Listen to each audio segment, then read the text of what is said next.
Hello, welcome back to another evening of shared stories and adventures. Tonight we're diving deep into something I've been absolutely buzzing to talk about. The Stranger Things Season 5, Volume 2 trailer. Now, if you've been keeping up with the show, you'll know that Volume 1 just dropped on Netflix and left us all in a proper state. 4 episodes that answered some questions, raised about 1 million more, and ended on what might be the most devastating cliffhanger in the entire series. Seriously, the wait between now and Christmas Day is going to be brutal. So tonight, I'll be breaking down every single frame, line, and hidden detail I can squeeze out of this 2-minute trailer. We're talking opening sequences, character moments, action set pieces, Easter eggs, the works. There's definitely more to discuss once the actual episodes drop, but for now, we've got plenty to get talking about with what Netflix has given us. If you like what I do here and want a way to support the channel, consider subscribing down below. It genuinely helps, and it means I can keep making these deep dives for you. But for now, grab your favourite blanket, maybe a cup of tea or hot chocolate, get properly cozy, and let's break down every single moment of this absolutely wild trailer. Because trust me, there's a lot to unpack. So let's start right at the beginning, where the trailer picks up immediately after Volume 1's devastating finale.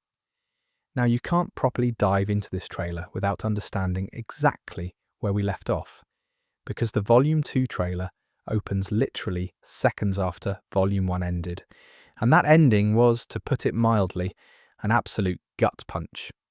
Episode 4, titled Sorcerer, concluded with one of the most shocking revelations in the entire series. Will Byers, the kid who was taken in Season 1, the one who spent years being connected to the Upside Down against his will, discovered that he's developed powers of his own. Not just any powers either. We're talking 11-level telekinetic abilities that he used to brutally dispatch an entire group of Demogorgons that were about to slaughter his friends. It was a massive moment. Will's been dealing with the trauma of his connection to the Mind Flayer and Vecna for years, and suddenly he's not just a victim anymore, he's a weapon. But that wasn't even the worst part of the ending. While Will was having his power awakening, Vecna staged a full-scale attack on the military compound in Hawkins. He massacred basically everyone, soldiers and civilians alike, and in the chaos he managed to steal back the 12 children he'd been using for his twisted experiments. The same children that Eleven, Hopper, and the others had just risked everything to rescue. So when the Volume 2 trailer opens, we're right back in that moment. The devastation is still fresh. The bodies are still warm. And our heroes are kneeling in the wreckage, trying to process what just happened. The very first thing we hear is Will's voice. He's on his knees at the military base, visibly shaken, and he says something that honestly broke my heart a bit. We failed, we never stood a chance. There's so much weight in that line. This is Will Byers, who survived being kidnapped by a Demogorgon, possessed by the Mind Flayer, and years of psychological torture from being connected to the Upside Down. He's been through more than most people could handle, and he's always kept fighting. But in this moment, he sounds completely defeated. The camera shows us the full scope of the destruction around him. Bodies everywhere, fires still burning, the military compound absolutely obliterated. It's one of the darkest visual sequences we've seen in Stranger Things, and that's saying something for a show that's never shied away from horror. But then Joyce steps in. She takes Will in her arms and says, with absolute conviction, "This is not over. Not by a long shot." I mean, if there's one character who embodies refusal to give up, it's Joyce Byers. This woman has fought monsters, government conspiracies, and Russian soldiers to protect her kids.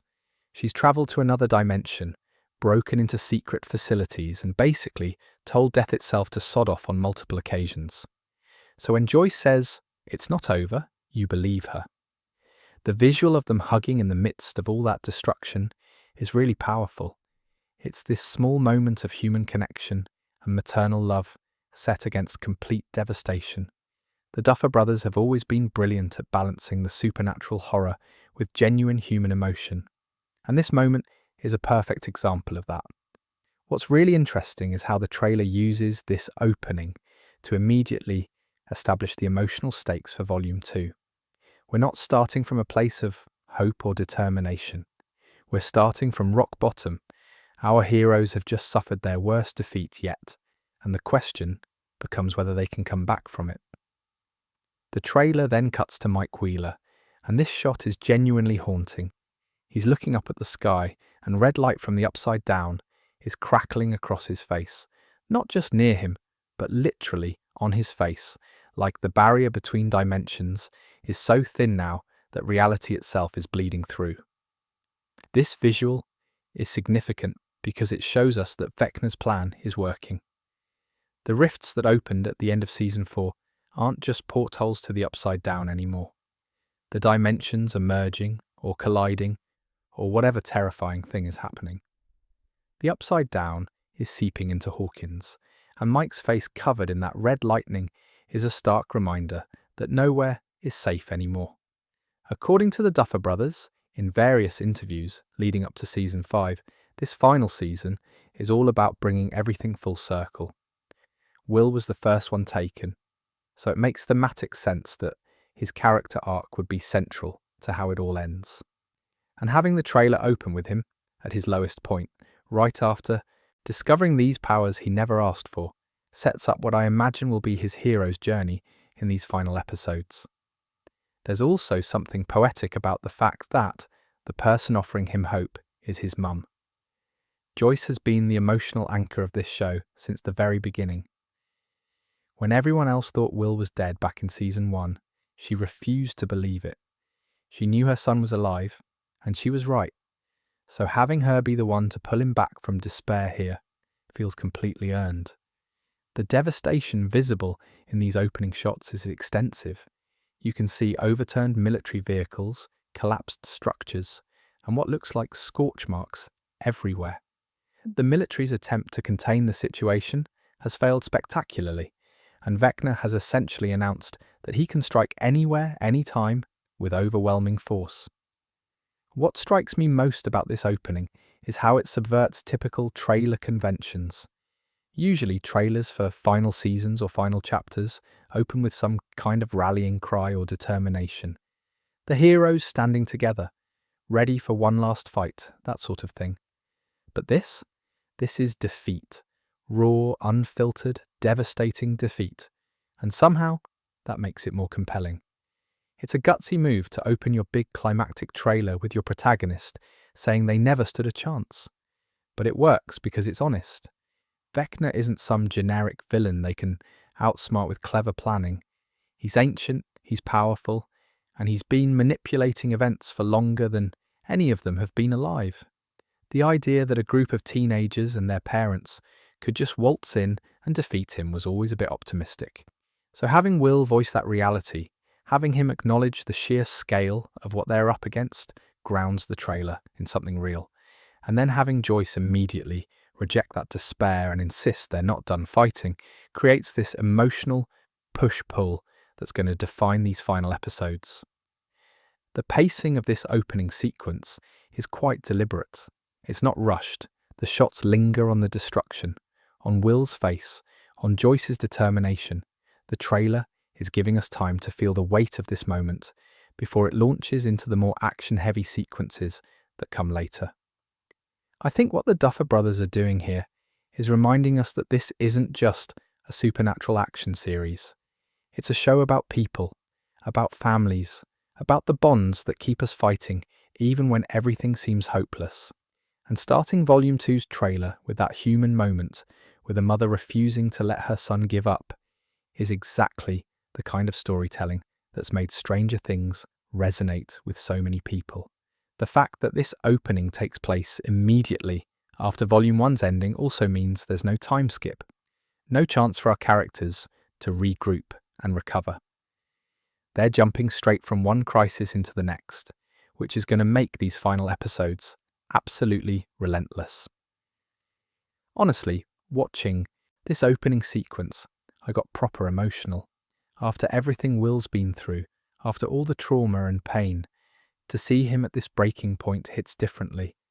But knowing that Joyce is there, that his family and friends are going to keep fighting, that's what gives me hope that maybe, just maybe, they can actually pull this off. The trailer wastes no time establishing that Volume 2 is going to be darker, more intense, and more emotionally devastating than anything that's come before. And it all starts with 5 words from Will Byers and the refusal of his mum to accept defeat.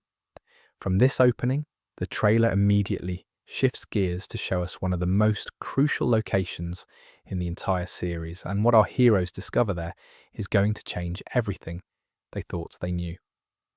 Let's talk about what might be the most important line in the entire trailer, and it comes from Dustin Henderson, of all people. The scene shifts to the Upside Down, and we're not just anywhere in that nightmare dimension. We're at Hawkins National Laboratory, the place where this entire mess started back in 1983. But it's not the lab as we've seen it before. The whole structure is covered in vines, thick ropey tendrils that have completely overtaken the building. It's like the Upside Down has been digesting this place for years, turning it into part of itself. We see 4 people moving through the corridors: Steve Harrington, Dustin Henderson, Nancy Wheeler, and Jonathan Byers. They're clearly on some kind of mission, navigating carefully through the vine-covered walls, and the atmosphere is tense. These aren't the bright-eyed teenagers from Season 1 anymore. These are people who've been through absolute hell and are heading back for more. Then Dustin says something that should honestly make every fan sit up and pay attention. This whole time, everything we have ever assumed about the Upside Down has been dead wrong. Dead wrong. Not slightly off, not missing a few details, completely, fundamentally wrong about the very nature of the dimension that's been the central threat for 5 entire seasons. That's massive. That's not just a throwaway line for drama. The Duffer Brothers don't waste dialogue like that, especially not in a trailer for the final episodes. If Dustin is saying this, it means whatever they've discovered in that lab has completely upended their understanding of what they're fighting. What's really interesting is that Dustin is the one delivering this line. He's always been the group's science guy, the one who reads the research, comes up with theories, and explains complex concepts to everyone else. If anyone would understand the implications of what they're seeing, it's him. So when Dustin looks genuinely horrified and says they've been wrong about everything, that's not hyperbole. That's a proper oh shit moment.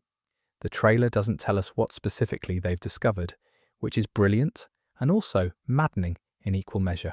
But we can make some educated guesses based on what we know. For 5 seasons, the general understanding has been that the Upside Down is this alternate dimension, a dark mirror of our world that exists parallel to reality. It's dangerous, it's filled with monsters, and it's trying to break through into Hawkins. Vecna, formerly Henry Creel, got banished there by 11 and has been using it as his base of operations ever since. But what if that's not the whole story? What if the Upside Down isn't just a place, but something else entirely? What if its relationship to our world is more complex than anyone realized? There have been hints throughout the series that time works differently in the Upside Down. The dimension appears to be frozen on the day Will Byers disappeared, November 6th, 1983. Nancy noticed this back in Season 4 when she found her old diary in the Upside Down version of her room, and it hadn't been updated past that date. That's always been a bit of a mystery, and the show hasn't properly explained why. Then there's the question of what the Upside Down actually is. Did it always exist? Did 11 create it when she sent Henry Creel there? Or is it something that predates all of this? Something ancient that Henry just learned to manipulate?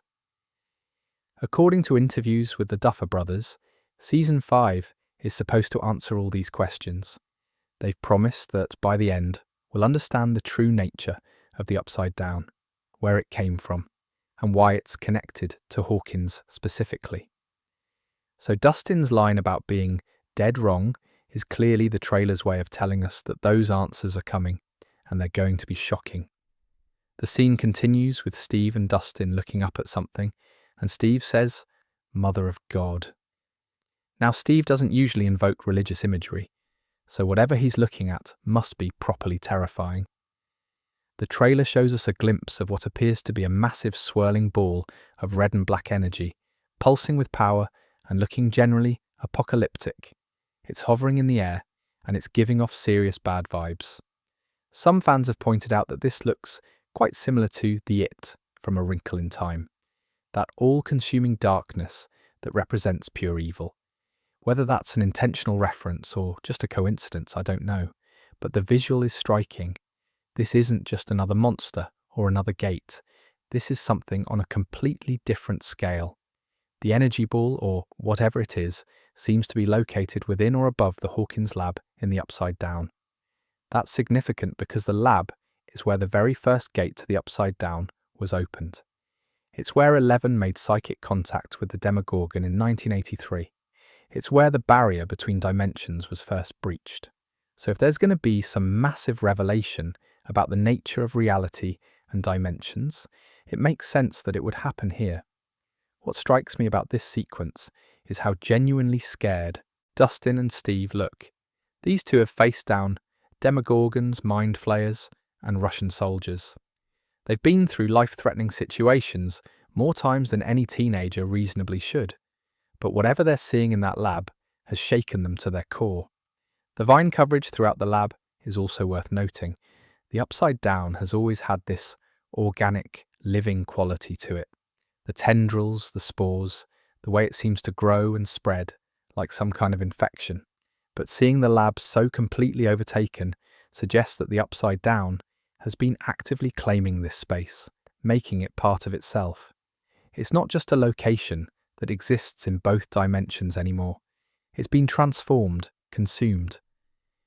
There's also the question of how this team got into the Upside Down in the first place. Are the rifts from the end of Season 4 still open?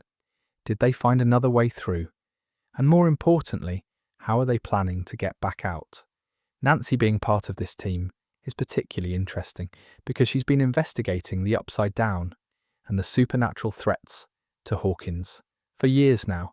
She's seen more of this dimension than most people, and if she's with them in the lab, it suggests she's essential to understanding whatever they're about to discover. Nancy's not just along for the ride, she's likely there because her investigative skills and knowledge are crucial. Jonathan being there alongside Nancy adds another layer. These two have grown apart a bit over the course of the series, with Jonathan in California and Nancy at college. But when it comes down to the final battle, they're back together as a team. There's something quite fitting about that. The cinematography in these shots is also beautiful, in a terrifying sort of way.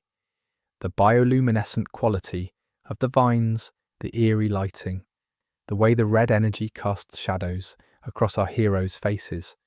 It's gorgeous and horrifying at the same time, which is very much the Stranger Things aesthetic. What I find most compelling about this sequence is the promise it represents. The show has been building mysteries about the Upside Down for years, and this moment in the trailer is essentially telling us that the answers are finally coming. Everything we thought we knew is about to be challenged, and the truth is going to change the game entirely.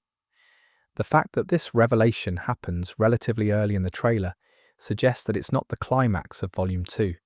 It's the inciting incident. They discover this truth about the Upside Down, and that discovery propels them into whatever desperate plan they come up with to stop Vecna. Dustin's delivery of that line is also worth appreciating. Gaten Matarazzo has always brought this earnest, slightly geeky energy to Dustin, and hearing his voice crack a bit as he says, "They've been dead wrong," sells the moment completely. He's not excited about being right or solving a puzzle. He's terrified by what they've learned. The Hawkins lab has been central to the mythology since the very beginning. Dr. Brenner's experiments, Eleven's training, the original gate, the cover-up, all of it traces back to this building. So having the final revelation about the Upside Down's true nature happen here brings the story full circle in a really satisfying way. Whatever Dustin, Steve, Nancy and Jonathan discover in that lab is going to fundamentally change how they approach defeating Vecna. Because if everything they assumed about the Upside Down is wrong, then every plan they've made based on those assumptions needs to be rethought. They're not just fighting an uphill battle anymore. They're fighting a battle where the entire battlefield just shifted beneath their feet. The trailer cuts away from this moment before giving us any real answers, which is exactly what a good trailer should do. But that swirling ball of energy, Steve's horrified reaction, and Dustin's revelation all point to something massive coming in these episodes. But while revelations about dimensional physics are happening in the Upside Down, there's another pair of characters navigating an equally terrifying landscape, and their journey is going to be just as crucial to the endgame.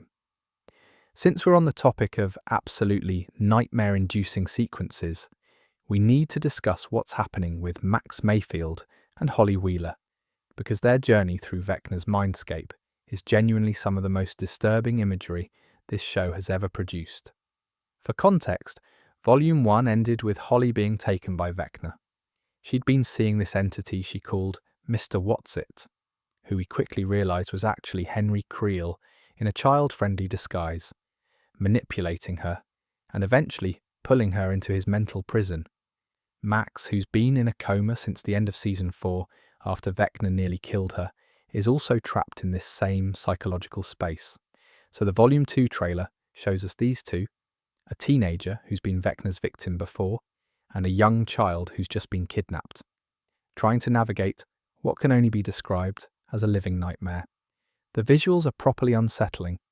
We see them running through what appears to be Henry Creel's memories, twisted and corrupted versions of places from his past. It's not quite the Upside Down, but it's not reality either. It's this in-between space, a mental landscape that Vecna controls completely. One of the first things we see is a hole in what looks like a wall or floor. The camera angle suggests this hole might lead to Max's room, or at least a version of it. Max leans down to look through it, and you can see the recognition and maybe hope on her face, like maybe this is a way out, a way back to reality. But knowing Vecna, nothing is that simple. He's a master manipulator who's been playing psychological games with his victims for decades. Any apparent escape route is probably a trap, or a test, or just another way to torment them. Then there's this shot of a creepy wooden basement, proper old, decrepit wood, the kind that looks like it would give you splinters just by looking at it. There's a ladder leading up or down, it's hard to tell from the angle. The lighting is dim and oppressive, casting long shadows that make everything look threatening. This basement aesthetic fits with what we know about Henry Creel's childhood home, the house that became a crime scene when he murdered his family. That house has always had this oppressive, haunted quality to it, and seeing Max and Holly navigate through twisted versions of it is genuinely distressing. But the most striking image from their storyline is this shot of a white door, just standing there, in the middle of an empty field. It's surreal in the best and worst way. There's nothing around it, no frame, no walls, just this door floating in space. And Max and Holly walk right up to it and go through. The symbolism is pretty clear. Doors represent choices, transitions, passages from one state to another. But a door that leads nowhere, or that could lead anywhere, is deeply unsettling. Is it a genuine exit? Is it another layer of the trap? There's no way to know until you walk through, and by then it might be too late. What's really clever about these sequences is how they visually represent the psychological horror of being trapped in someone else's mind. The Upside Down is physically dangerous, full of monsters and toxic atmosphere. But this mindscape, this is all mental torture. Vecna can make them see anything, experience anything. He can show them their worst fears, twist their memories, make them question what's real. For Max, this is especially brutal. She's already been through this once. Back in Season 4, she was Vecna's target, and she only survived because her friends played Kate Bush's running up that hill and pulled her back from the brink. But she didn't escape unscathed. She ended up in a coma, and according to Eleven, her mind was empty when Elle tried to reach her. Max has been trapped in this mental void for who knows how long, and now she's got to protect a child while trying to find a way out. Holly, meanwhile, is 8 years old, maybe 9. She's Karen and Ted Wheeler's youngest daughter, Nancy and Mike's little sister. She's supposed to be at home playing with toys, not running for her life through a supernatural nightmare dimension. The fact that Vecna targeted her specifically, spent time grooming her with the Mr. What's-It persona, shows how calculated and cruel he is. The trailer gives us multiple shots of Max and Holly running, not walking, not carefully exploring. Running. Full sprint, like something is chasing them or they're desperately trying to reach safety before time runs out. One shot shows them in what looks like a cave or tunnel, the walls rough and organic looking. Another shows them in a more structured space, possibly part of a building. The constant movement, the changing environments, it all suggests that Vecna's mindscape is unstable, shifting, impossible to map or predict. There's also the question of how Max and Holly are even communicating or working together. Max has been comatose, and Holly was just freshly taken. Did they meet in the mindscape? Is Max trying to protect Holly? Or are they both just trying to survive? Fun fact, the episode title Escape from Camazotz is a direct reference to A Wrinkle in Time by Madeleine L'Engle. In that book, Camazotz is a planet that's been completely taken over by a malevolent force called the It, which controls everyone's minds and eliminates individuality. The children in the story have to rescue their father from this nightmarish place where everything looks perfect on the surface, but is actually a prison. The parallels are pretty clear. Max and Holly are trapped in Vecna's mental prison, which probably looks like familiar places, but is actually completely under his control. They need to escape before he consumes them entirely. And given that Escape from Camazotz is apparently the longest episode of Volume 2, we're going to spend significant time watching this rescue or escape attempt play out. What makes these sequences particularly effective is how they contrast with the more action-heavy scenes in the trailer. While Steve and Dustin are discovering cosmic truths in the Upside Down, and other characters are fighting demogorgons and dodging explosions, Max and Holly are fighting a much quieter, more insidious battle. It's psychological warfare, and it's just as dangerous. The white door image specifically has been living in my head rent-free since I first saw the trailer. There's something so eerie about it. A door to nowhere, or to anywhere. A choice that might be freedom, or might be a deeper trap. And two people, one barely a teenager, and one still a child, having to make that choice because staying put means certain doom.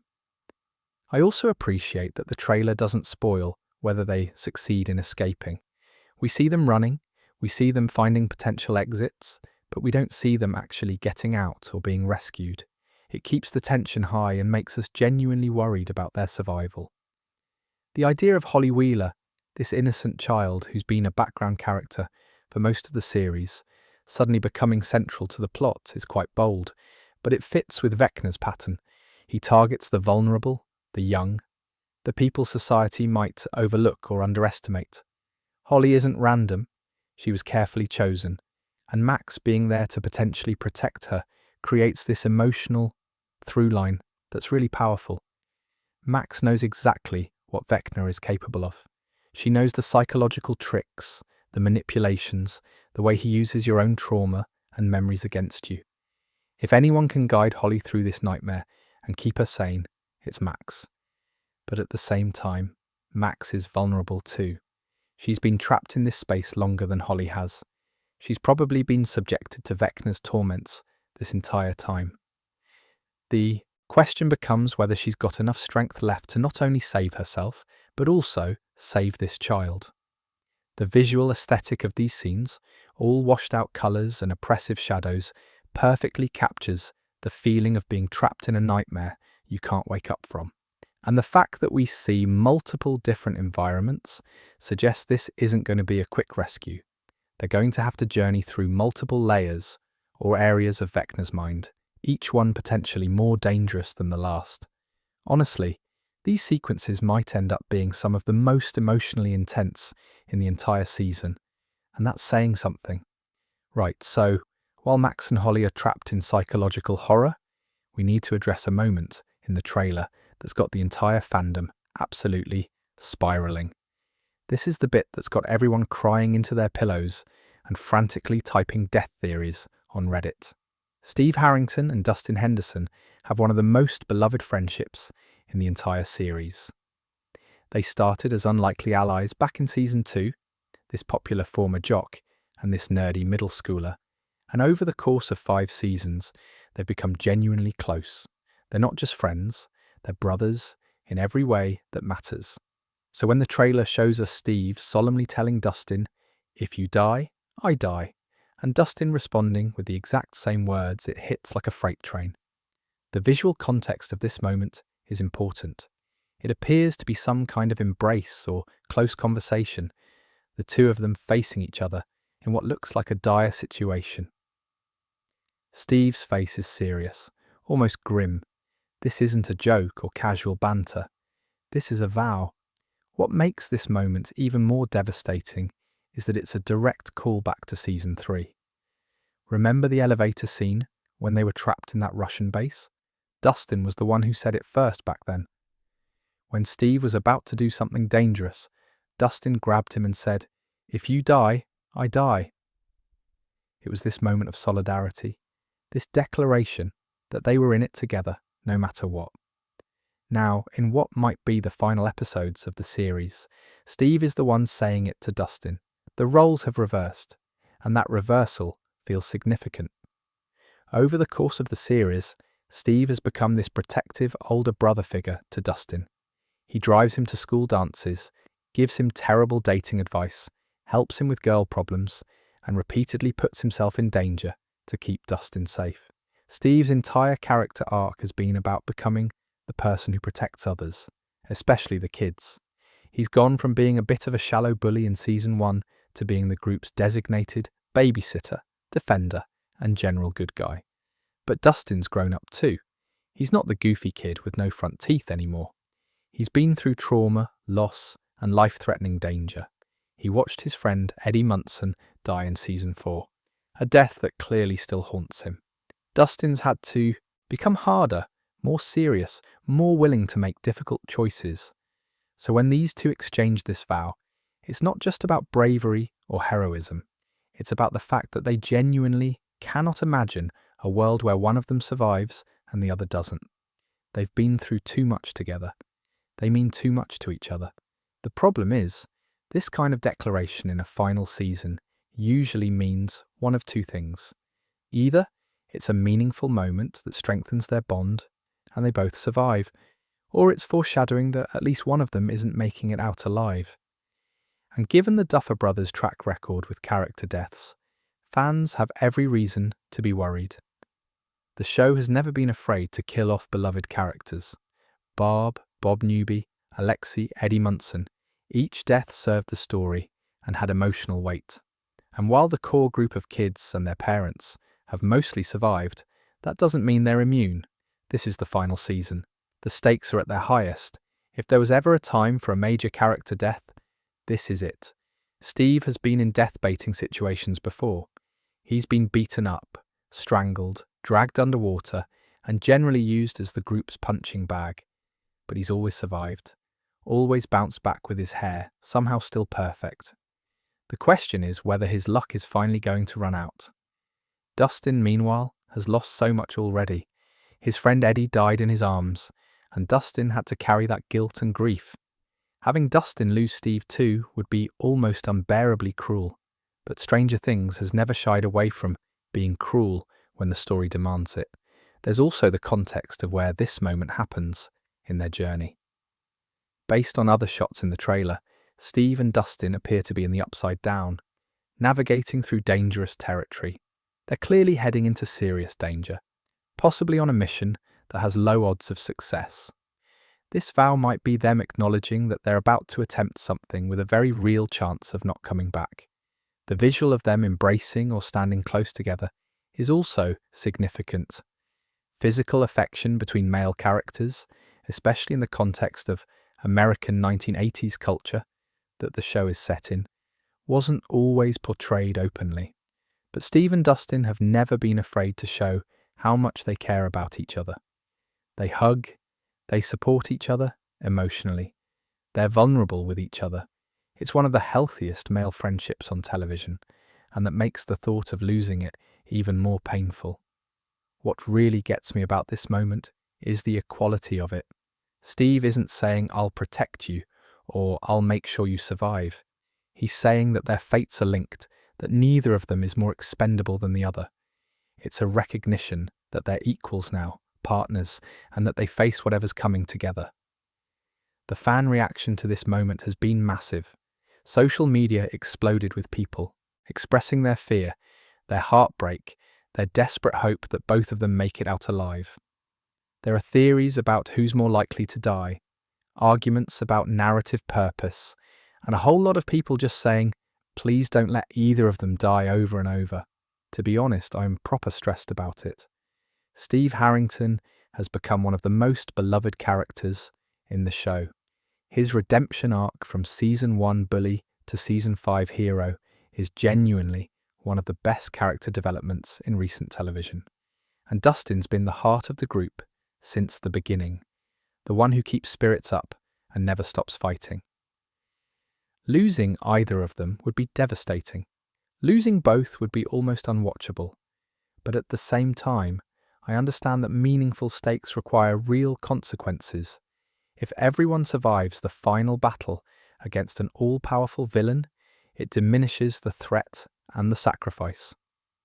Someone has to pay the price for victory, if victory is even possible. The Duffer Brothers have said in interviews that the ending will be bittersweet. Not a complete tragedy, but not a fairy tale happy ending either. Something that feels earned and emotionally honest. And honestly, that's probably the right call. But knowing that doesn't make moments like this any easier to watch. The other element that adds weight to this scene is Dustin's ongoing grief over Eddie. He's been carrying that loss, and you can see it in Gaten Matarazzo's performance throughout Volume 1. Dustin's quicker to anger, more reckless, more willing to put himself in danger. He's not the same kid he was before Eddie died. And now, facing another situation where he might lose someone he loves, you can see that fear and determination in his face. Steve knows about Dustin's grief too. He's been there, trying to support him, trying to be the steady presence that Dustin needs. So this moment isn't just about their bond, it's about Steve trying to reassure Dustin that whatever happens, they're facing it together. No one gets left behind. No one has to carry grief alone. The phrase, "if you die, I die," is essentially a suicide pact wrapped in the language of brotherhood. It's saying that life without the other person isn't worth living, or at least isn't something they're willing to contemplate. In the context of a battle against supernatural evil, it means they're going all in. No retreat, no surrender, together until the end. I really hope this is just a dramatic moment of bonding and not the show preparing us for tragedy. But either way, it's a powerful scene that perfectly captures what makes Steve and Dustin's friendship so special.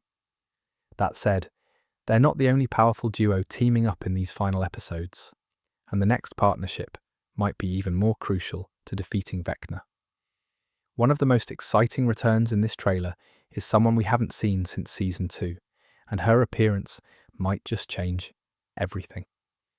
Kali Prasad, also known as 8, is back.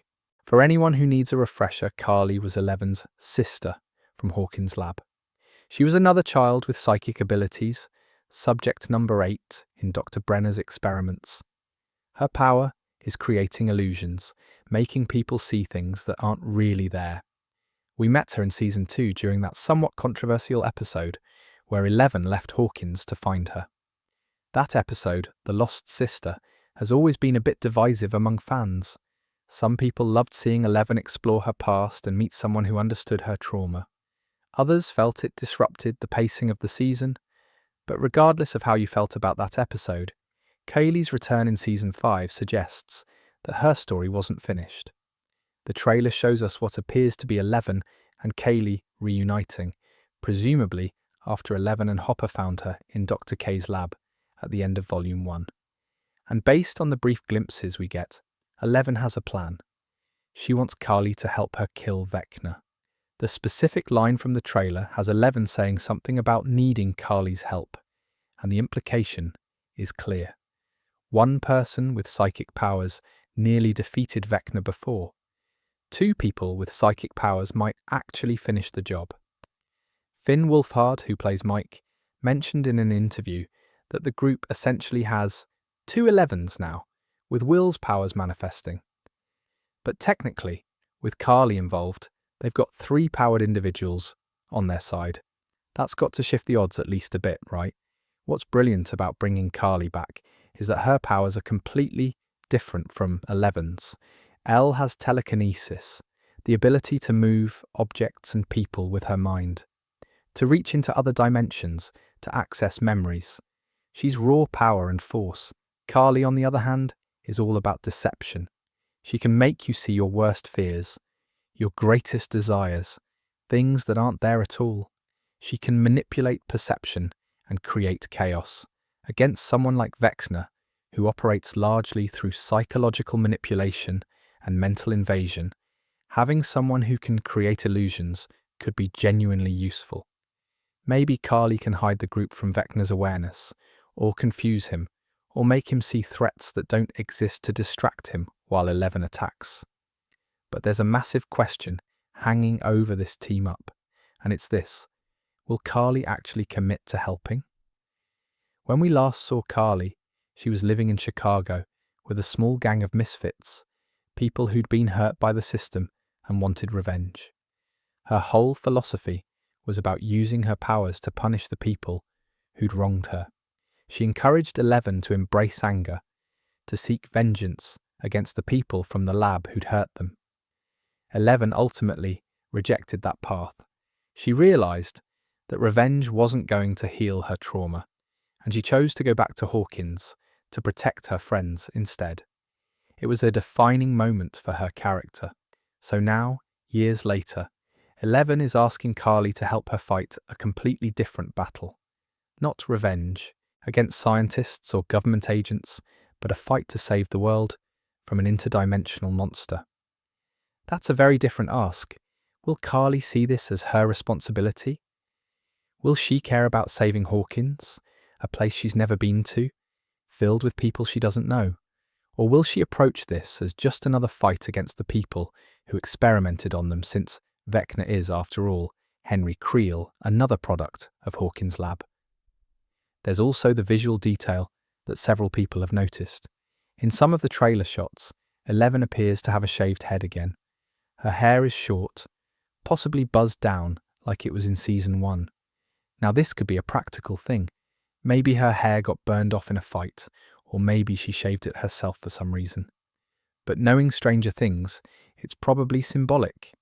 Eleven's hair length has always represented her journey and her identity. Short hair in Season 1 when she was still Papa's weapon. Growing it out as she became more herself. So if she shaved it again in Season 5, that might represent her returning to being a soldier, a fighter, someone who's willing to sacrifice everything, including her identity, to win this war. Or I could be reading way too much into a haircut. That's entirely possible. The shots we get of Eleven in the trailer show her looking absolutely determined. There's the intensity to her expression that we haven't really seen since the early seasons. She's not the somewhat unsure teenager trying to fit in at high school anymore. She's back to being a warrior, and she's ready to end this once and for all. Mike's presence in these scenes is also worth noting. Several shots show him and Eleven embracing or holding each other, and Mike looks genuinely worried. Whatever plan Eleven has, Mike clearly doesn't love it. And given that Mike's entire character is defined by his need to protect the people he loves, having to watch Eleven walk into mortal danger is probably killing him. The dynamic between Eleven and Carly is fascinating because they're two people with similar trauma but completely different responses to it. 11 found a family in Joyce, Hopper, and the party. She learned to trust, to love, to be vulnerable. Kaylee surrounded herself with other outcasts, but kept everyone at arm's length, using anger as armor. Bringing these two together for the endgame raises questions about what Carly's been through since we last saw her. Has she changed? Has she found any peace? Or is she still angry at the world? There's also the practical matter of how these two will coordinate their powers. 11's abilities are pretty straightforward in combat. She throws things, she breaks things, she invades minds, but Carly's illusions require creativity and misdirection.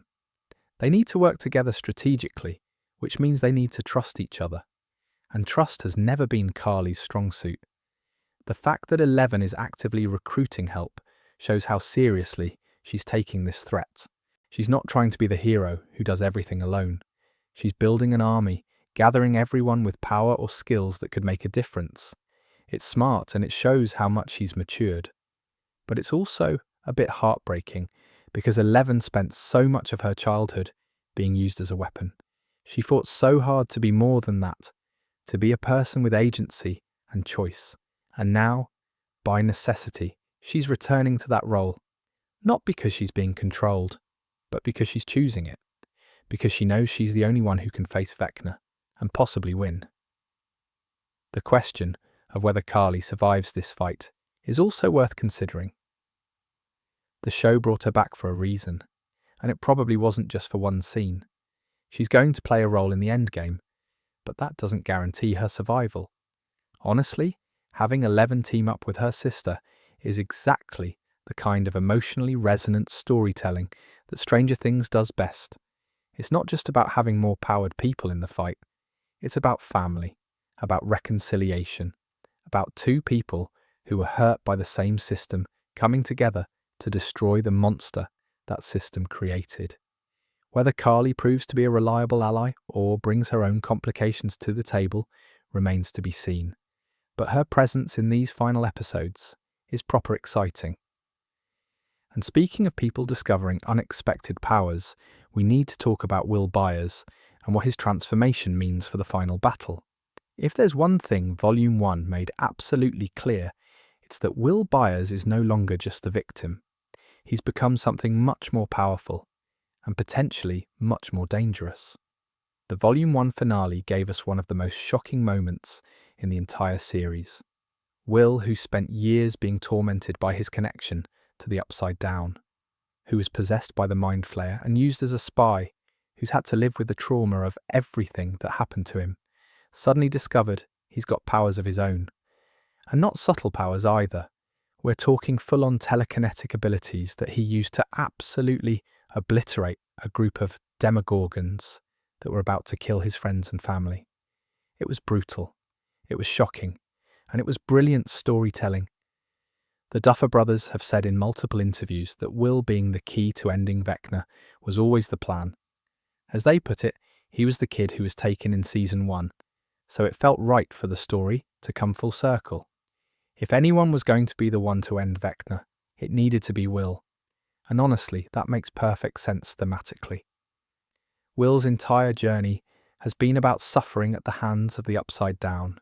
He was kidnapped, trapped in that nightmare dimension, for days rescued, but forever changed. Then he was possessed, turned into a puppet for the Mind Flayer, forced to betray his friends and family. He's had to live with the knowledge that part of him is still connected to that darkness, that he can feel when the Mind Flayer is near, that he's never truly free. So having him turn that connection into a weapon, having him use the very thing that's caused him so much pain to fight back, that's proper cathartic. The trailer gives us several shots of Will that suggest his power use in Volume 2 is far from over. In one particularly striking image, we see him with completely white eyes, just like when he was possessed by the Mind Flayer back in Season 2. But this time, it's not possession. This time, he's in control. He's choosing to tap into that connection, to use it for his own purposes. There's a shot of Will standing with Robin and Mike, and his eyes are completely glazed over, that milky white colour that indicates he's connected to the hive mind. Mike looks worried, Robin looks uncertain, but Will seems focused, like he's actively using his abilities to do something. The question is, what exactly is he doing? Based on what we know about the connection between the Upside Down and the people it's touched, Will might be able to sense where Vecna is, what he's planning, maybe even communicate with or spy on the Demogorgons and other creatures. He's essentially got a direct line into the enemy's network. That's incredibly useful tactically, but it's also incredibly dangerous. Every time Will opens himself up to that connection, he's exposing himself to Vecna's influence. And Vecna is a master manipulator who's had decades, possibly centuries, to perfect his ability to control and corrupt people. What's to stop Vecna from using that connection to turn Will against his friends? What's to stop him from possessing Will again? Or worse, that risk is precisely why Will's power is so frightening. It's a double-edged sword. Yes, it gives the group a massive advantage, but it also creates a vulnerability that Vecna could exploit. Gaten Matarazzo, who plays Dustin, said in an interview that Will's powers will change the game for the Hawkins teens. He mentioned that it puts them on more of an even playing field with Vecna, and that having someone who can tap into the Upside Down's power is objectively terrifying to Vecna. Finn Wolfhard echoed that sentiment when he said, "We have two 11s, the idea being that with both 11 and Will having significant psychic abilities, they're not completely outmatched anymore. They've got firepower that can actually threaten Vecna. But there's something more personal at play here too. Will's connection to Henry Creel goes deeper than just the Upside Down. When Henry was a child, he also had powers he didn't fully understand. He also felt different, isolated, like he didn't fit in with normal people. The parallel between young Henry and Will has always been there, lurking beneath the surface. The difference is that Henry embraced his darkness, his anger, his resentment toward humanity. He became a monster by choice. Will, despite everything he's been through, despite all the pain and trauma, has chosen differently. He's chosen love, friendship, family. He's chosen to be good. That fundamental difference is probably going to be crucial in the final confrontation, because if Vecna's plan is to corrupt Will, to turn him into another version of himself, it's going to fail.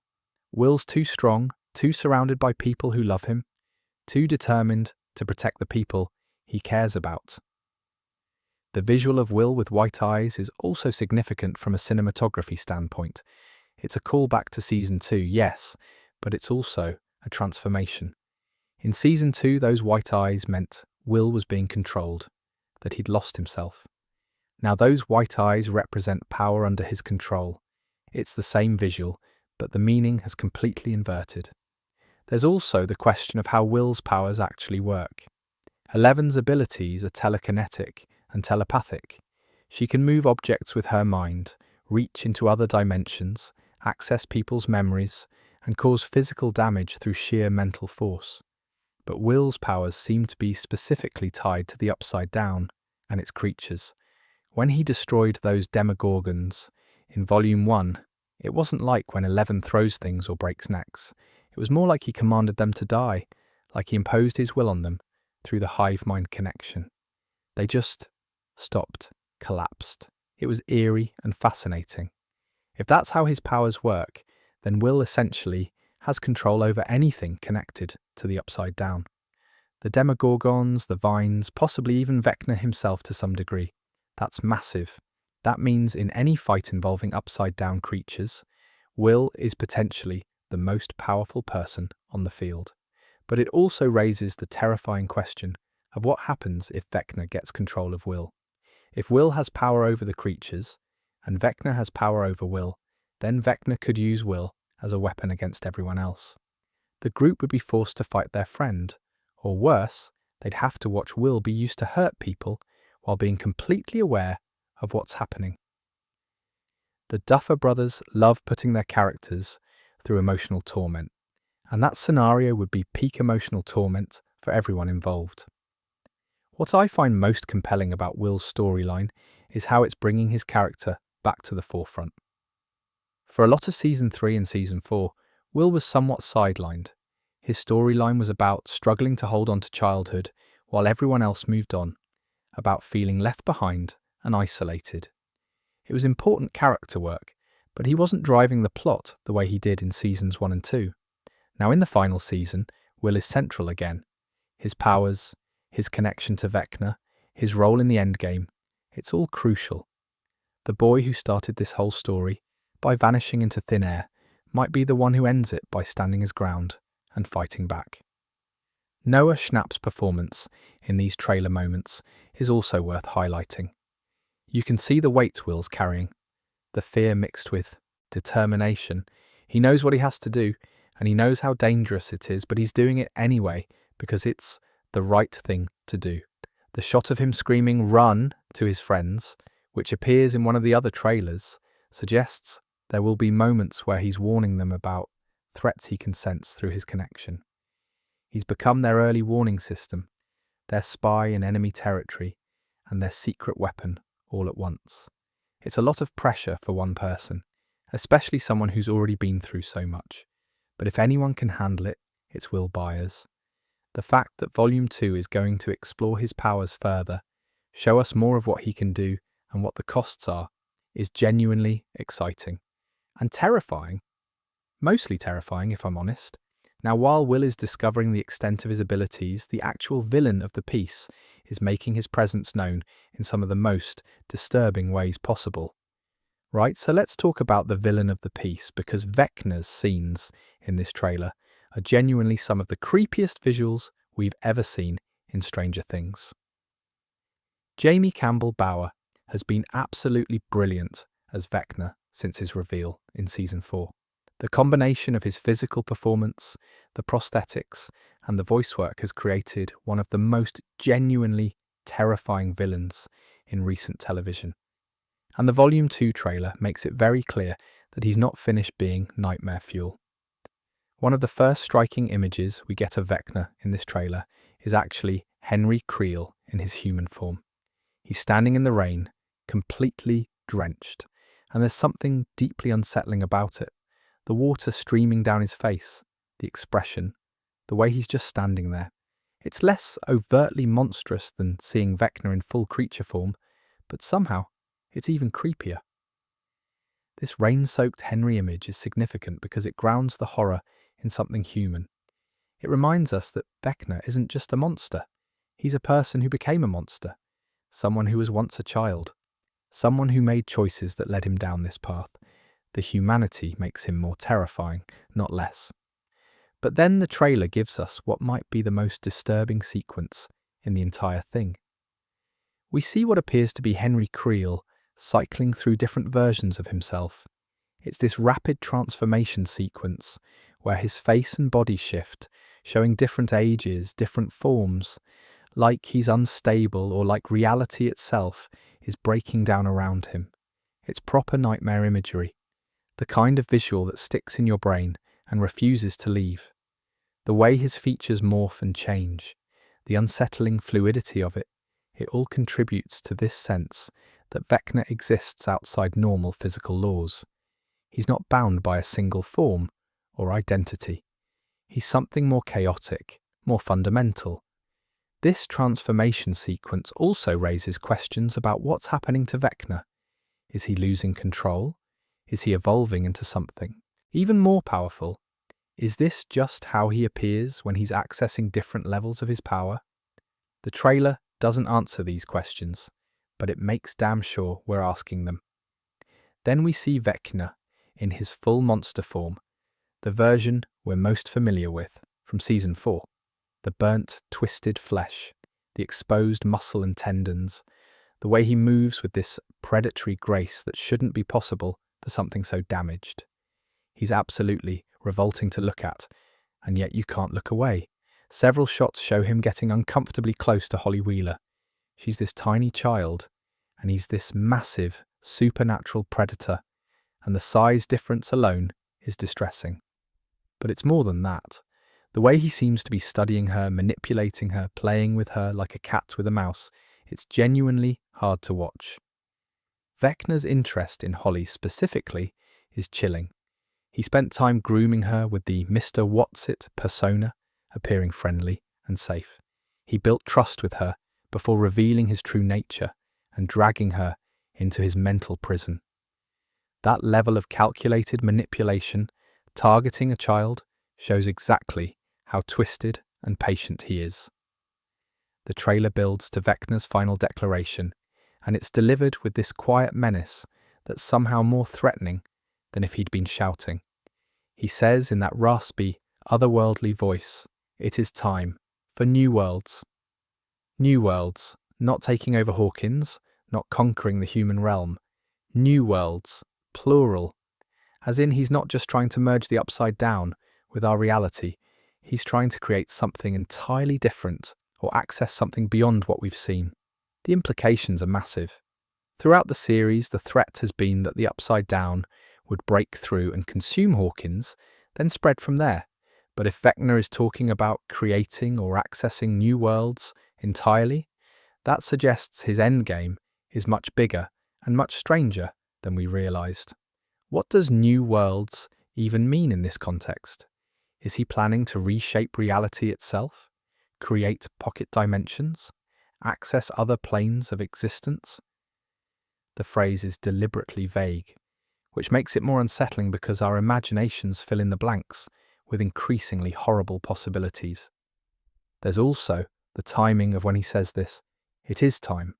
He's been planning this for how long? Decades? Longer? And now, finally, all the pieces are in place. He's got the children he needs for whatever ritual or process he's conducting. The rifts are open. The barriers between dimensions are weak. Everything is ready. The visual accompanying this declaration shows what appears to be massive releases of energy, reality tearing at the seams, the sky itself looking wrong. It's apocalyptic imagery that makes it very clear this isn't just a local threat anymore. This is potentially end-of-the-world stuff. What's clever about how the trailer presents Vecna is that it shows him as both a physical threat and an existential one. He's got the power to kill people directly, yes, but he's also operating on a scale that's almost incomprehensible. He's not just a serial killer with supernatural powers. He's something closer to a dark god trying to reshape existence itself. The connection between his human form and his monster form is also worth thinking about. Henry Creel became Vecna when 11 banished him to the Upside Down.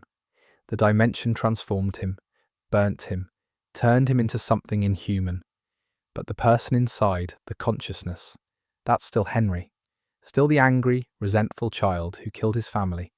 Still the man who believed humanity was a plague that needed to be wiped out. So when we see him cycling between forms, it might be showing us that he's not fully one or the other anymore. He's both. He's neither. He's something in between, something that exists in multiple states at once. And that makes him incredibly dangerous, because he can operate on multiple levels simultaneously. The shots of him moving through various environments also suggest he's not confined to the Upside Down anymore. He can manifest in the real world, in mindscapes, in the spaces between dimensions. He's everywhere and nowhere, which makes him nearly impossible to predict or trap.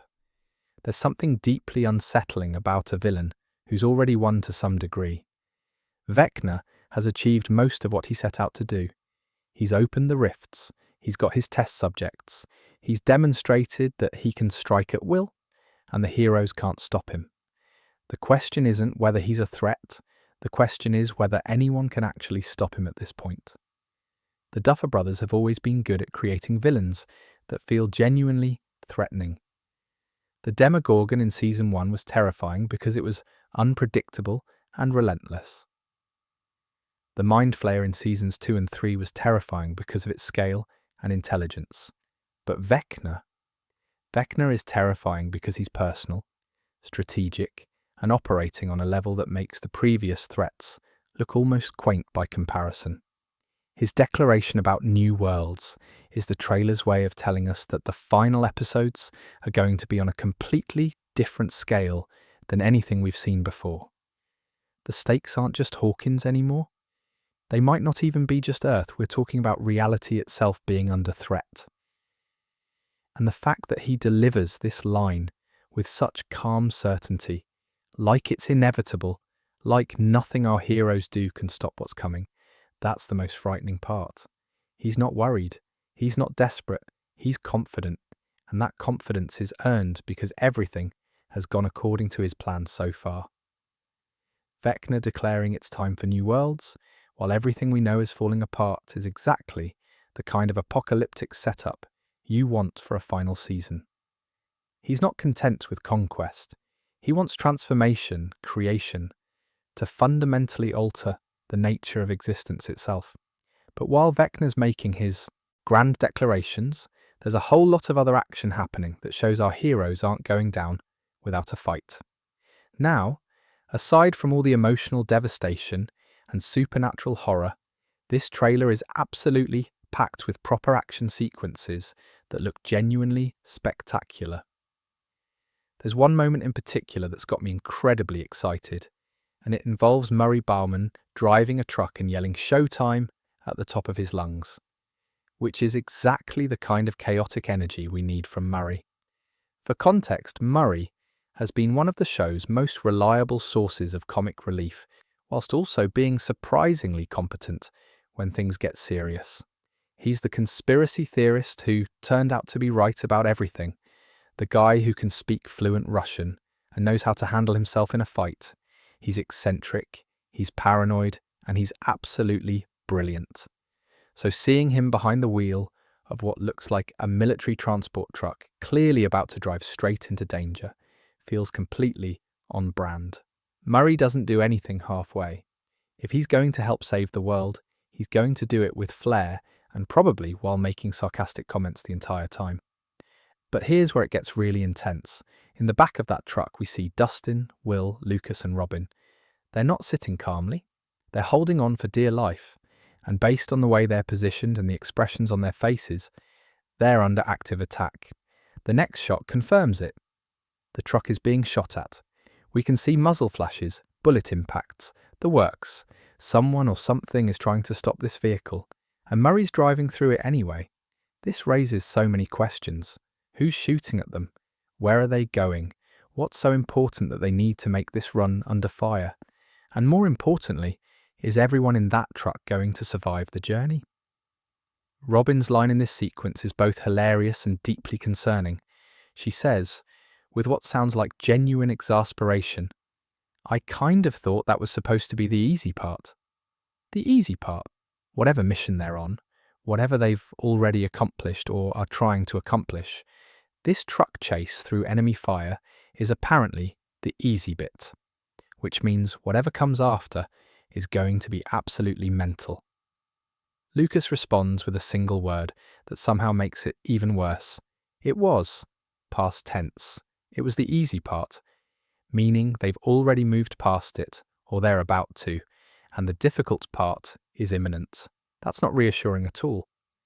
What I love about this exchange is how it perfectly captures the escalating nature of the threats in Stranger Things.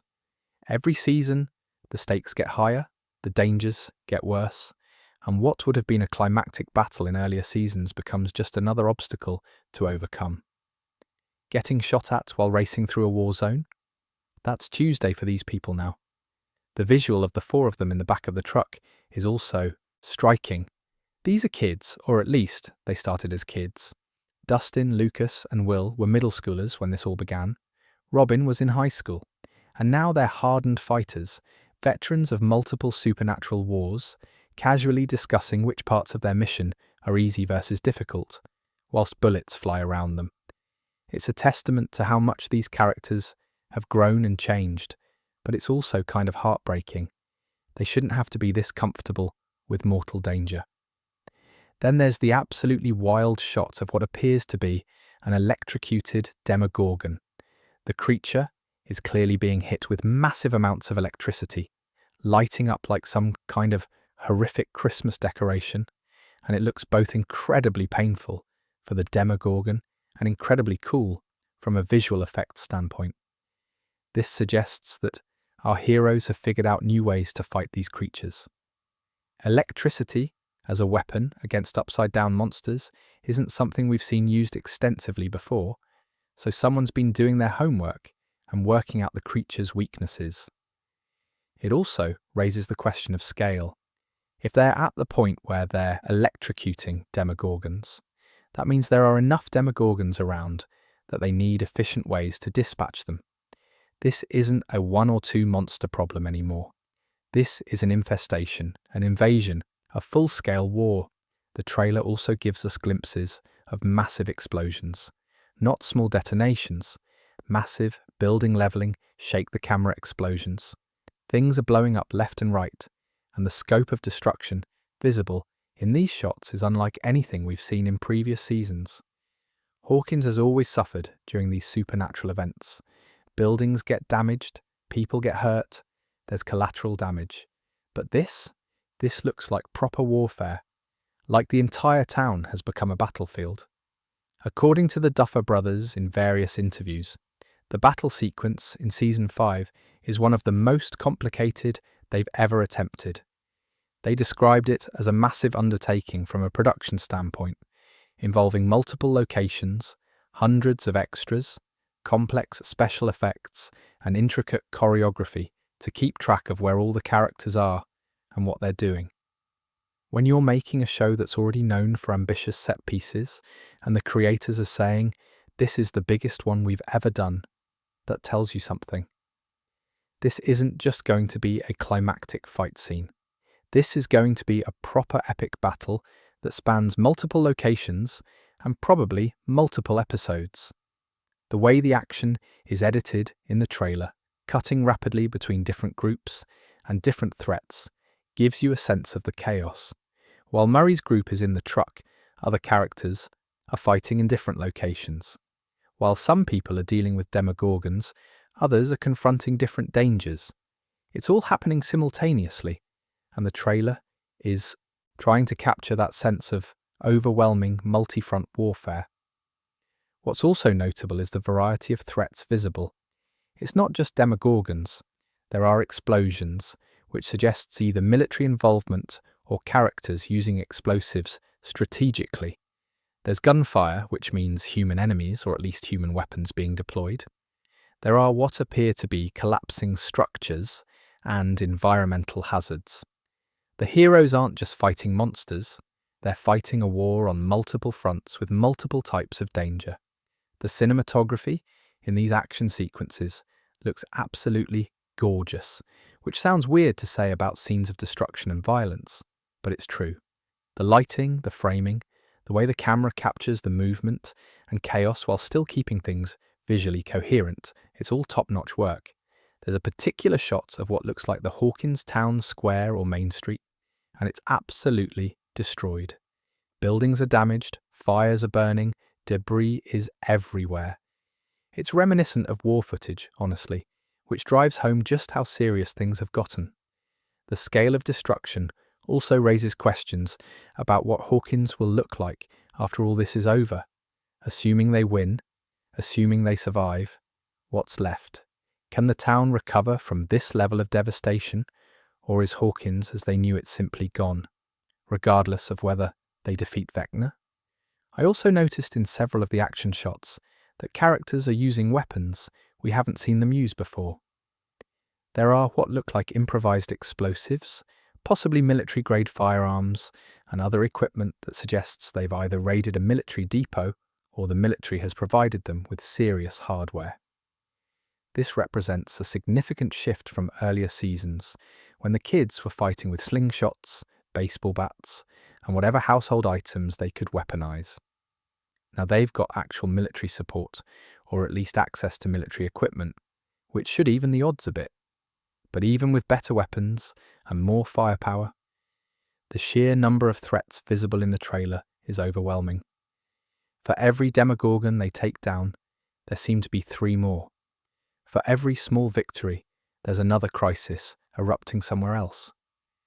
The pacing of these action sequences in the trailer is relentless. There's no breathing room, no pause in the chaos. It's one crisis after another, and that's probably reflective of what these episodes are going to feel like. The heroes aren't going to get a chance to rest or regroup. They're going to be fighting from the moment Volume 2 starts until the very end. Honestly, watching these action sequences, I'm equal parts excited and terrified. Excited because they look absolutely brilliant from a filmmaking perspective. The Duffer Brothers and their team have always delivered on action, and this looks like their most ambitious work yet.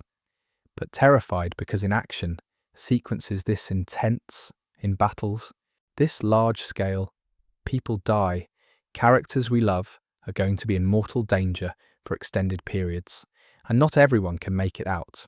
The truck sequence alone has me stressed. 4 characters in the back of a vehicle being shot at, with Murray driving through what's clearly hostile territory.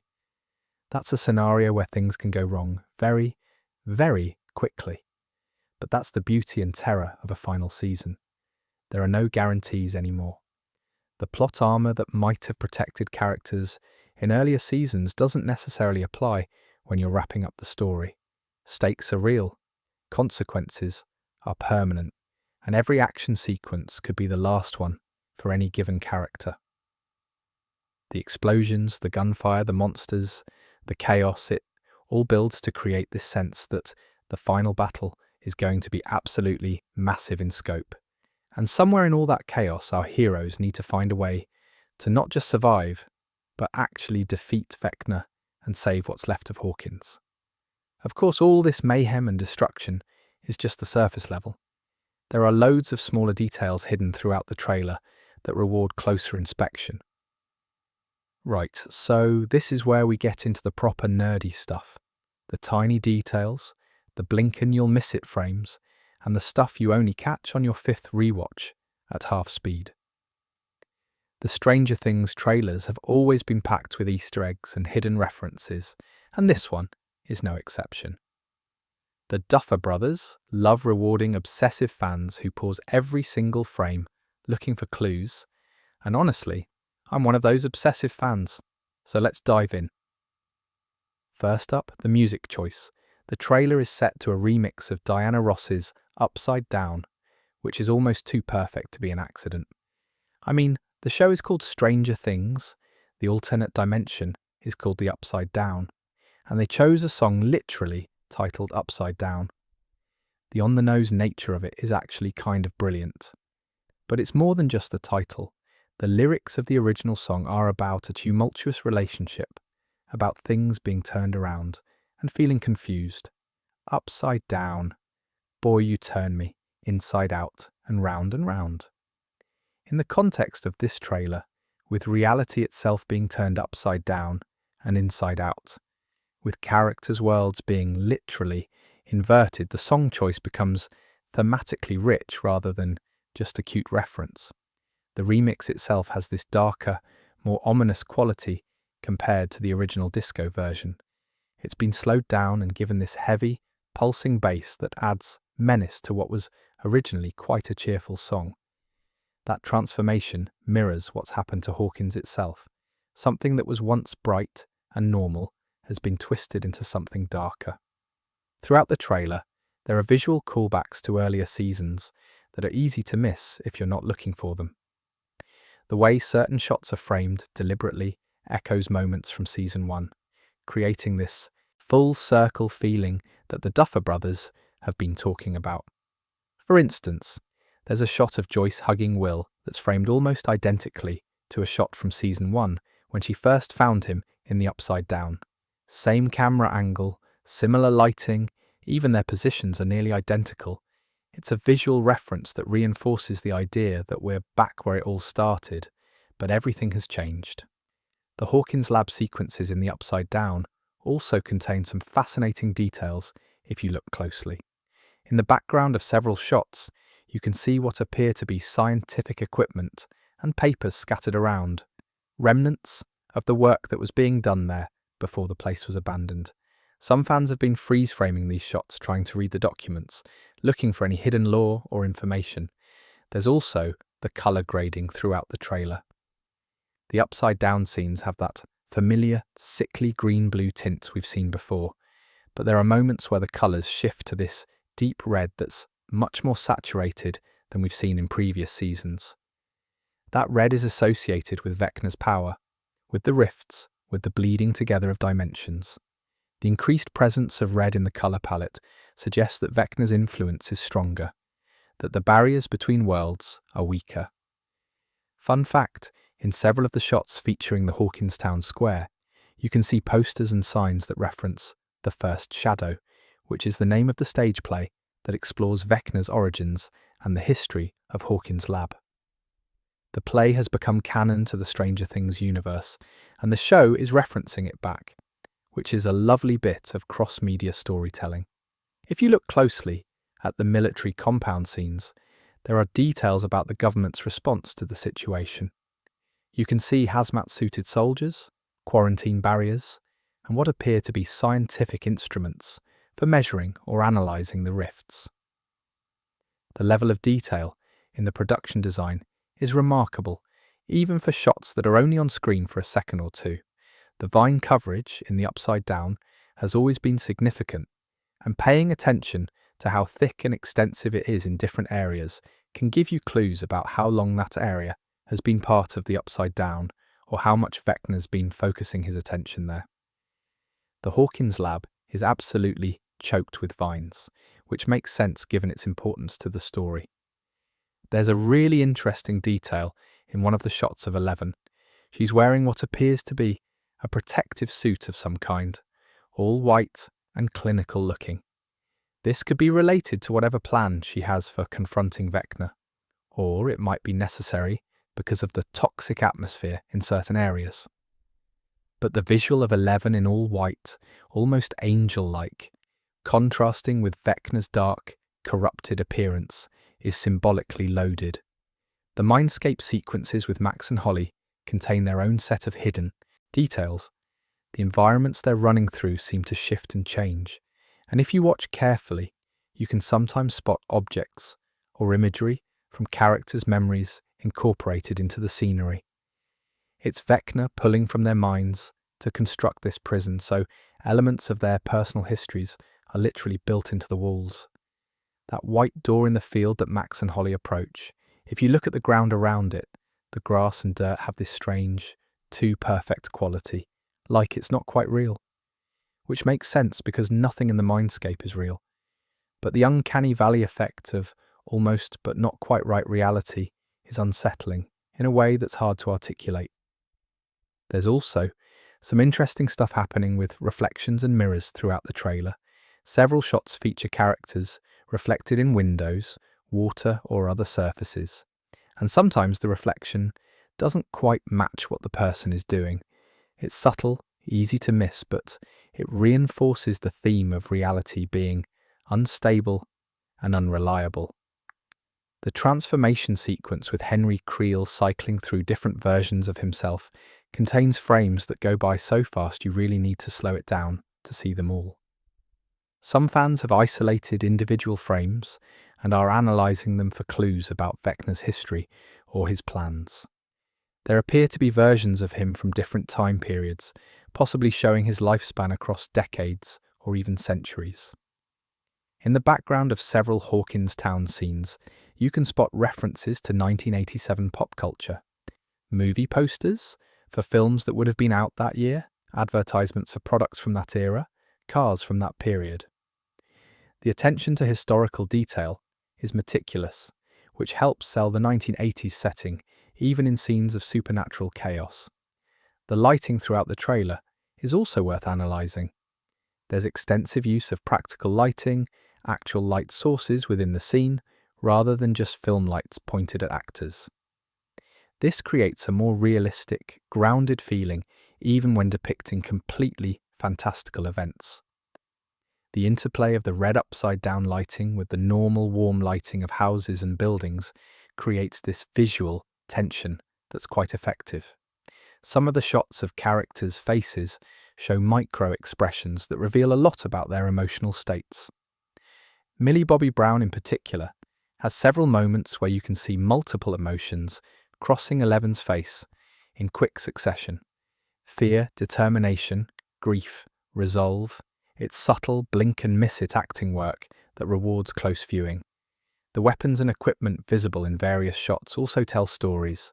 Characters who are using makeshift weapons in earlier seasons now have proper gear.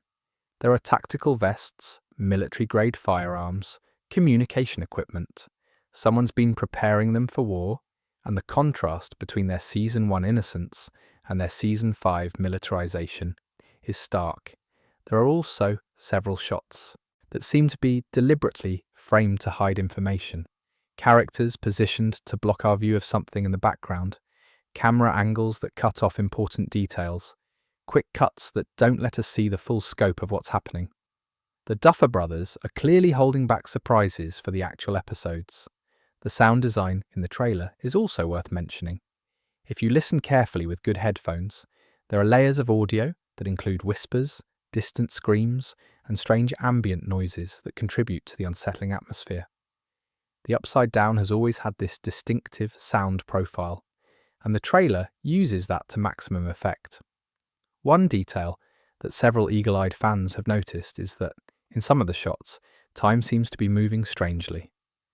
Clocks in the background, showing impossible times, shadows that don't match the apparent position of light sources, movement that's slightly too fast or too slow. These subtle wrongnesses contribute to the feeling that reality itself is breaking down. The props department has also hidden various number references throughout the trailer. The number 1, which relates to 11, the number 8, which relates to Carly, various combinations that might reference dates or codes.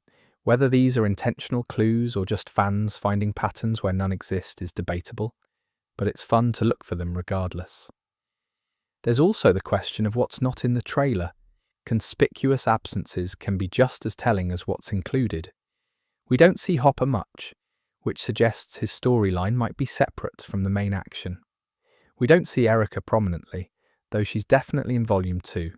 We don't see much of Dr. K, despite her importance to the plot. These absences suggest there are entire storylines the trailer is deliberately not spoiling. The editing of the trailer itself is also worth analysing. The pacing, the way certain shots are juxtaposed, the order in which information is revealed. Trailers are constructed to tell a story and create emotional beats, and this one is masterfully assembled to build tension and excitement whilst revealing just enough to keep people speculating. What I find most impressive is how much information is packed into just 2 minutes. Every frame seems to contain something worth examining, whether it's a visual Easter egg, a thematic reference, a hidden detail, or just beautiful cinematography. The density of content rewards multiple viewings and close analysis. The trailer is essentially a puzzle, with pieces scattered throughout that dedicated fans can assemble into theories and predictions. And whether those theories turn out to be right or wrong, the process of analysing and discussing is part of the fun of being in this fandom. But beyond all the hidden details and Easter eggs, there's the practical matter of when we're actually going to see these episodes and what we know about them. Let's talk about the actual episodes we're getting, because the titles alone tell us quite a bit about where this story is heading.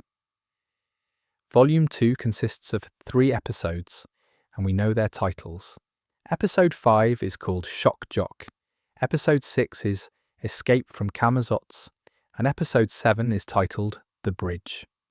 Now, Shock Jock is an interesting title to start with. The term usually refers to radio DJs who use controversial or provocative content to get attention. In the context of Stranger Things, this could relate to the Hawkins radio station that's been mentioned and shown in Volume 1. There's definitely something significant happening with radio communications, and given that the episode reportedly starts immediately after the events of Sorcerer, we're jumping right back into the chaos. The Duffer Brothers have described Shock Jock as darker in content compared to earlier chapters, which is saying something, because the earlier chapters of Season 5 haven't exactly been light-hearted. If the creators are specifically calling out this episode as darker, we should probably prepare ourselves for some genuinely disturbing content. There's also the interesting detail that episode 5 is being directed by Frank Darabont, who's best known for directing The Shawshank Redemption and The Green Mile.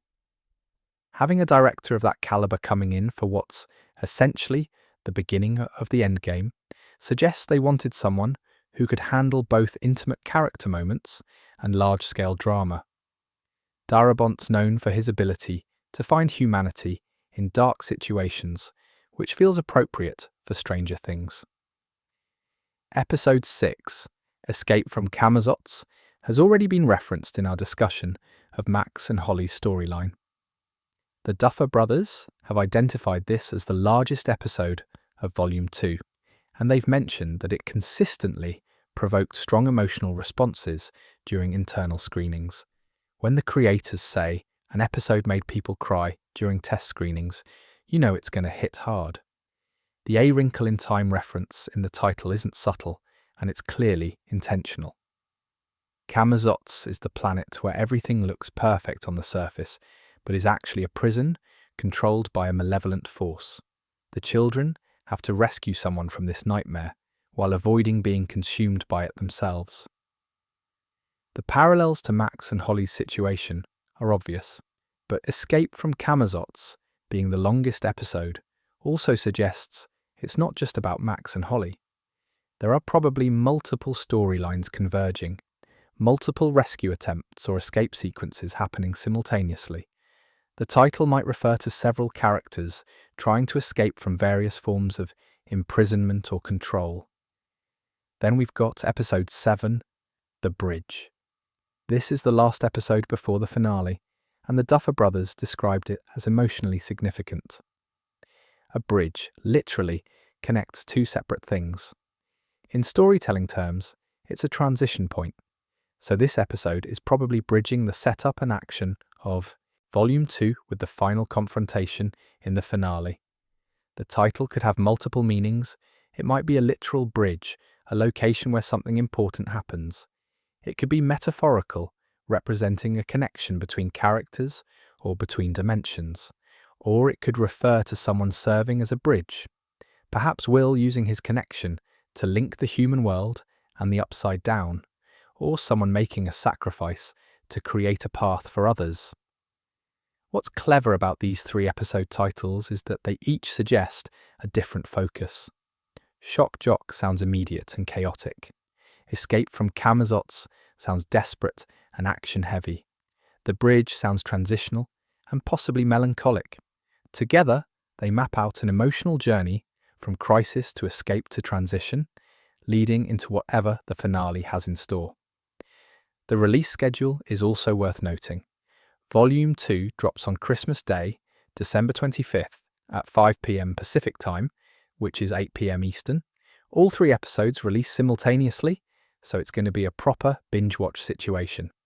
Christmas Day with the family, followed by several hours of emotional devastation, courtesy of the Duffer Brothers. Lovely. Then the finale, the actual final episode of the entire series, releases on New Year's Eve, December 31st, also at 5 p.m. PT. And here's something unique. The finale will be available both on Netflix and in select theatres. They're doing a theatrical release for the final episode, which shows how much confidence Netflix has in it and how much they want to create an event around the ending. Having the finale release on New Year's Eve is quite fitting, honestly. It's a time of endings and new beginnings, of reflecting on what's past and looking forward to what's coming. Ending Stranger Things. On New Year's Eve, at the threshold between years, feels symbolically appropriate. The decision to split Season 5 into 3 separate releases, a 4-3-1 structure, has been interesting. It's not the typical approach, but it's created this sustained engagement, where fans are constantly discussing and theorizing, rather than binge-watching everything in one weekend and moving on.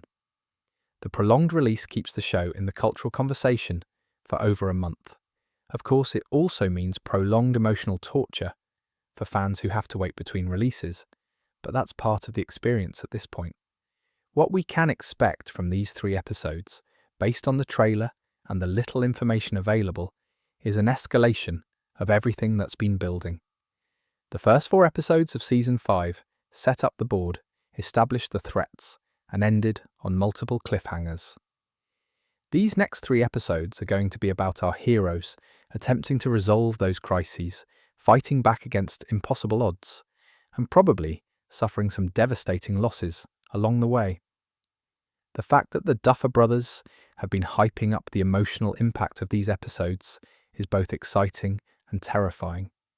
They're not the type to oversell things. If they say it's emotionally devastating, it's going to wreck us. So we've got 9 days until Volume 2 arrives, and then another week until the finale.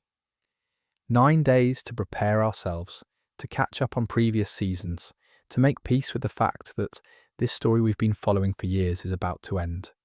Whether we're ready for it or not, it's coming. And beyond just the episodes themselves, there's been quite a lot of interesting behind-the-scenes information that's worth discussing. Now, if you're curious about how all this actually came together, the production side of Season 5 is fascinating in its own right. Volume 1 of Season 5 had a record-breaking premiere week on Netflix. The numbers were genuinely staggering. It became one of the most watched releases in Netflix history, with millions of households tuning in during the first few days. The show has always been popular, but the final season has brought that popularity to a completely different level. Part of that success is down to the sustained cultural relevance of Stranger Things. It's been nearly a decade since Season 1 premiered, and the show has maintained its position as one of Netflix's flagship series throughout that entire time. That's rare in television, where shows often peak and then fade. Stranger Things has just kept building momentum. The cast has been doing press tours and interviews leading up to Volume 2, and some of their comments have been quite revealing. Gaten Matarazzo talked about how Will's powers will change the game for the group, putting them on more even footing with Vecna. He mentioned that having someone who can tap into the Upside Down's network is objectively terrifying to Vecna, which suggests Will's abilities are going to play a massive role in whatever plan they come up with.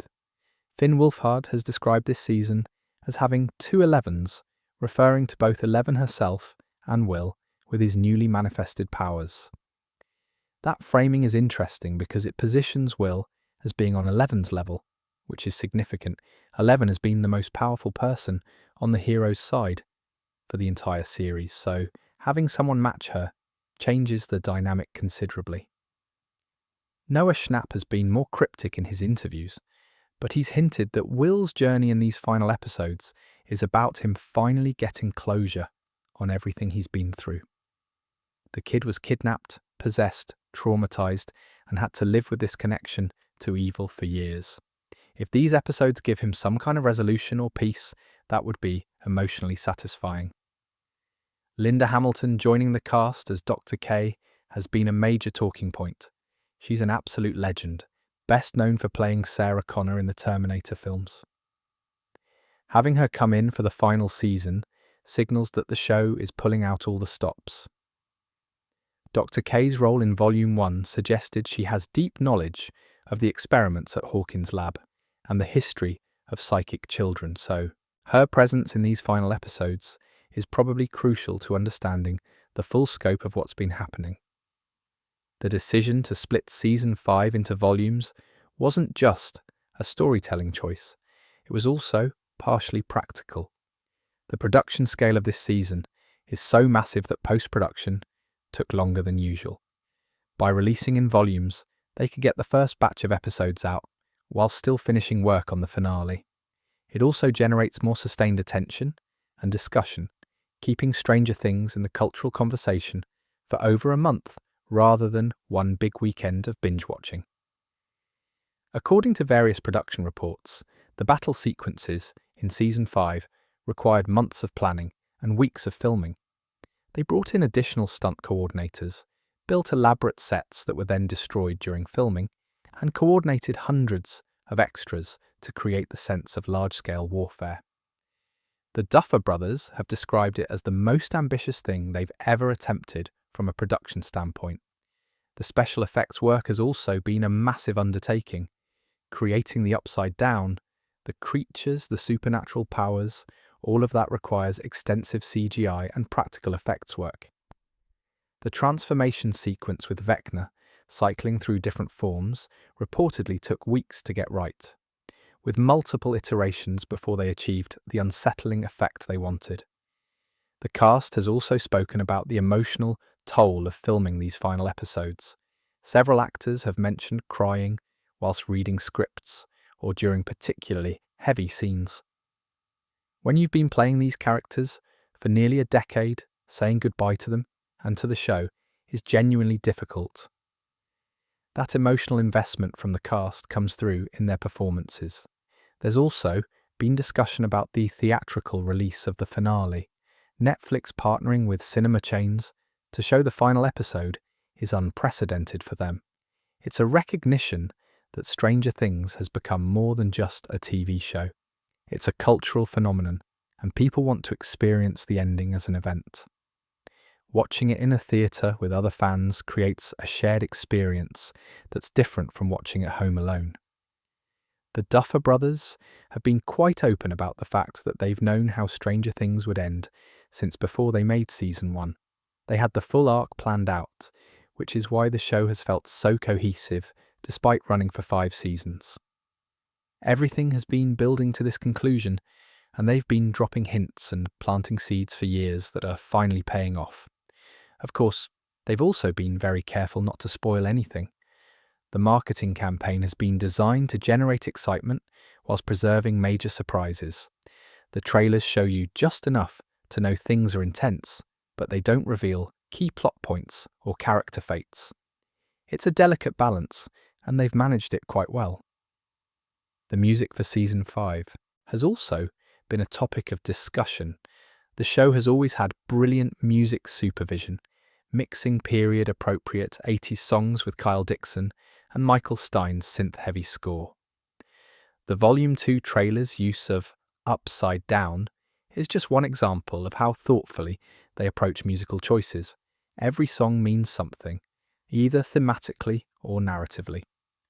What's also impressive is how the show has managed to keep most major plot points secret, despite the scale of production. With hundreds of people working on the show, maintaining secrecy is incredibly difficult. But aside from a few leaked set photos here and there, the Duffer Brothers and Netflix have kept the really important stuff under wraps. The fact that Volume 1 ended on such massive cliffhangers, and we still don't know how they'll be resolved, shows that the secrecy has worked. We've got theories and speculation, but no one outside the production really knows what's coming. All of this production effort, all of these carefully guarded secrets, all of the emotional investment from cast and crew, it's all building to these final 4 episodes. And in just over a week, we'll finally start getting answers. And that, my dear friends, is everything we can possibly squeeze out of this 2-minute trailer. Volume 2 drops Christmas Day at 5 p.m. Pacific, 8 p.m. Eastern. 3 episodes of what promises to be the most intense, emotional, and devastating content Stranger Things has ever delivered. Then the finale arrives New Year's Eve, both on Netflix and in theatres. I'll absolutely be back to break down the episodes once they're out, diving into every detail, every character moment, every revelation. Until then, get your theories ready, prepare your tissues, and maybe hug your loved ones. Stay safe and sweet dreams.